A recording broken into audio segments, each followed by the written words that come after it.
teenagers saying that you play with dolls. So that was kind of weird, but I do love what I get to do, and God has allowed me with all of my friends to perform around the U.S., 4 Canadian provinces, South America, Central America, Asia, and a lot of places where God has just opened up doors. I love it. I have lots of dummies that I try, and we don't actually call them dummies down in the U.S. To be politically correct, they're called wooden Americans. But anyways, yes, but with all my friends, I do get to make people laugh. And people always ask me, do you ever use ventriloquism for gags and pranks? And I try to be normal most of the time, but every once in a while I get inspired.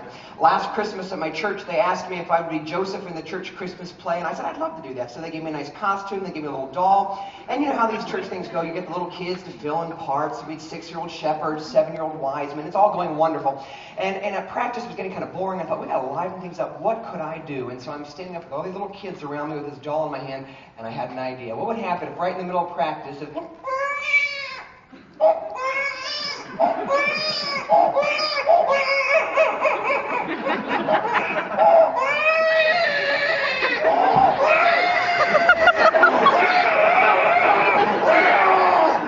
those little 6-year-old shepherds, they whipped around. And I really looked and had just seen a multitude of heavenly hosts. And they were sore afraid. I have not been invited back for this year's pageant, so I don't understand. But anyways, I do love to make people laugh, and I have a bunch of friends that I do that with. I'm going to introduce you to several of them today throughout the day, and then tonight for the late night comedy thing. And so I have a little guy named Jeffrey who travels with me wherever I go. And Jeffrey... Hey, dude. You all set? I'm all set. Where are we? We're in Ontario. Oh, hot dog. Everybody put your hands together and welcome my little buddy Jeffrey this morning, all right?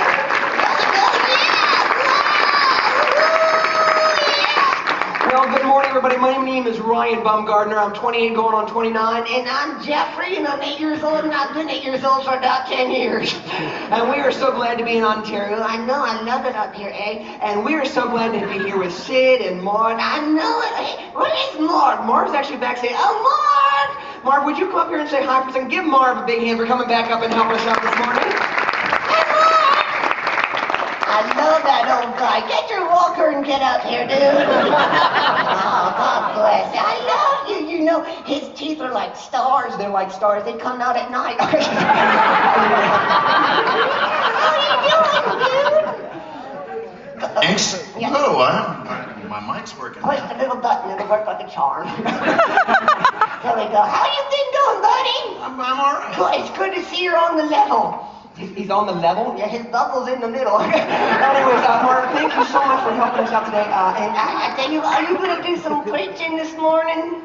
No preaching for me. Oh, praise God. I heard he preaches like the Energizer Bunny. He goes on and on and on. Marv, we love your preaching. I know. In fact, I was at a church where you've been at, and they want you to come back this winter. Oh, in the winter. They said it'd be a cold day if he comes back again. Marv, thank you for helping us. What we want to do, we do some storytelling, we do some singing. I'm not singing. If I say we sing, then I got to sing. Well, we're going to start by telling one of my favorite stories in the whole world. How many of you here know the story of David and Goliath? Raise your hand. Oh, good hell, no, we don't need to do it. We're going to Let's not just tell it, let's act it out. And I'm going to get Marv to help. Okay. And I will be David, and you are going to be guess who?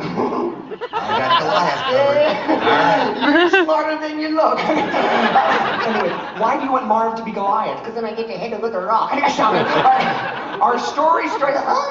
What? Are you ready to narrator? It's called a narrator. A narrator. Narrator. Narrator. I get you're a dummy. You don't know how to say narrator. You're the dummy who doesn't know how to make me say it right. It's hard to get good help. Anyway, our story starts... Put your hand down. They'll think you're Pentecostal. I'm sorry. That was the last weekend. Gotta get ready, Baptist or tomorrow. Our story starts a long time ago when this guy named David, and he's a shepherd, so he's out taking care of his sheep, and his dad comes to him. I will be your dad, and I come out to see you, and I don't see you coming. And why don't you see me coming? Because I'm saying hello to that nice young lady in the front row. Hi, honey! Well, you just pretend she's not. I think I know her. You know her? Yeah, we used to go out. Really? And she had braces, and I had braces, and you should have seen the sparks fly. Anyway, well, you just pretend she's not there. So anyways, his dad comes out to see him, and his dad comes out and says, Dad, David, I want you to go see your brothers. They're out fighting this big, huge battle, and I want you to go take them some food. Okie dokie, Dad. So off David goes to see his brothers. What's that? That's David's motorcycle. He wouldn't have had a motorcycle.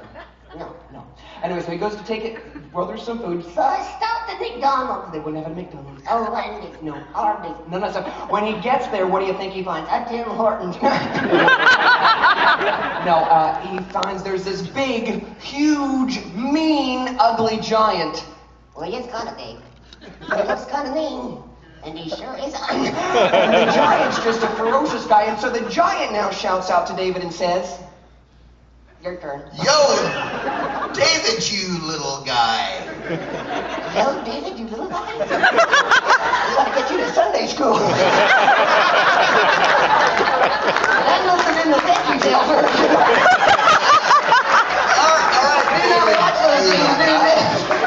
They will mess with your head. No, that was really good, Mark.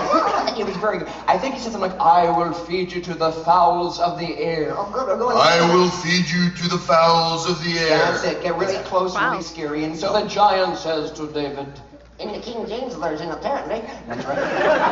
I will feed you to the fowls of the air. Wow, hello, Darth Vader.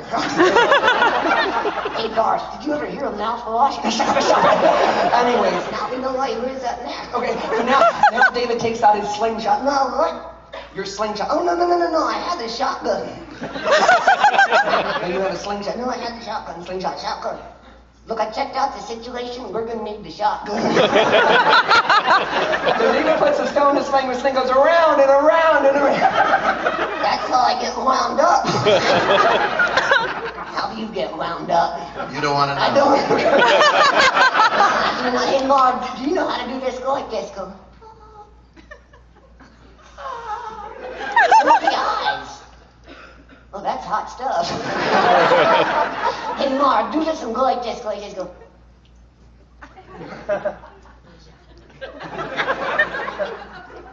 Now he's getting cocky. Marv, do this and go like this. I can't see what you're doing. Slow it down. He's old. It's not your fault. Thank you. There, do that one. Now you're freaking me out. You ever heard of Chucky? No, I bet you, Marv, I bet you can't do this. Go like this.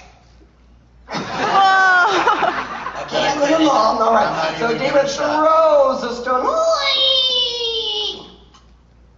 Uh-oh, I think I missed. Better hit him again. Okay, so David throws the stone. Am I going down? Down, boy. You don't have to fall in. You just kind of stand there and look like you're dead. All right, here I am. Stand there and look like he's dead? Good grief, he sounds like a politician. Just like, perfect, just like that. That's great. Mars, you do not look dead. I'm doing my You look best. like the crowd while you're preaching. And the giant comes tumbling down, and what's the moral to the story? I should have used my shotgun. Give Marv a big hand. Marv, thank you so much.